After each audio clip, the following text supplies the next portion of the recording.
અમરેલી જિલ્લાના લાઠી તાલુકાના ભુરકિયા ગામે આવેલા સુપ્રસિદ્ધ ભુરકિયા હનુમાન મંદિરે દિવાળીના પવિત્ર પર્વ નિમિત્તે અદ્ભુત શણગાર કરાવીને ભક્તોના હૃદયમાં ભાવનાનો સમુદ્ર ઉથલાવ્યો છે. આ મંદિર જે લાઠીથી માત્ર 10 કિલોમીટર અને અમરેલીથી 34 કિલોમીટર દૂર આવેલું છે, તો લાખો ભક્તો આસ્થાનું કેન્દ્રરૂપ છે. દિવાળીના મહાપર્વે મંદિરના પ્રશાસને રંગબેરંગી લાઇટો, દીવાઓ અને ફૂલાના હારથી ભવ્ય સજાવટ કરી તેને દિવ્ય દેશ કર્યું છે. રાત્રિના સમયે ફટાકડાઓના અવાજ અને રોશનીથી ઝાંખીથી મંદિરનું વાતાવરણ અલૌકિક બની ગયું છે. તો ભુરકિયા હનુમાનજીની મૂર્તિ સમક્ષ આરતીના સમયે ભાવુક ભક્તોની ભીડ જમા થઈ જવા પામી છે, જ્યાં જય રામ રામ જય હનુમાનના નારાઓ વાતાવરણ ભક્તિમય રંગ આપ્યો છે. તો આ દ્રશ્યો જાણે આકાશ પૃથ્વી વચ્ચેનું પુલ બની ગયા હોય તેમ દેખાઈ રહ્યું છે, જે દરેક દર્શનાર્થીને મુગ્ધ કરી દે છે. તો મંદિરની આ સુંદરતા જોઈ ભક્તોના મુખ ઉપર હાસ્ય અને આંખોમાં આંસુઓનું મિશ્રણ જોવા મળ્યું છે. તો દિવાળીના તહેવારો દરમિયાન અહીં દર્શનાર્થીઓની ભીડ જમવાની અપેક્ષા, જેમાં ગુજરાતભરમાંથી લોકો પહોંચશે. તો મંદિર પ્રશાસને નવા વર્ષને લઈને તડામાર તૈયારીઓ કરી છે. તો વ્યવસ્થિત પાર્કિંગ, પ્રસાદ વિતરણ, સુરક્ષા વ્યવસ્થા અને ભક્તિમય કાર્યક્રમોનું આયોજન કરાયું છે. આ મંદિર જે સ્વયંભૂ હનુમાનજીની કૃપાથી પ્રખ્યાત છે, તો તહેવારોમાં ભીડ ભંજનની શક્તિ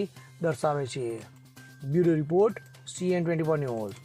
હવે જુઓ દેશ દુનિયાની તમામ ખબરો તમારી આંગળીના ટેરવે.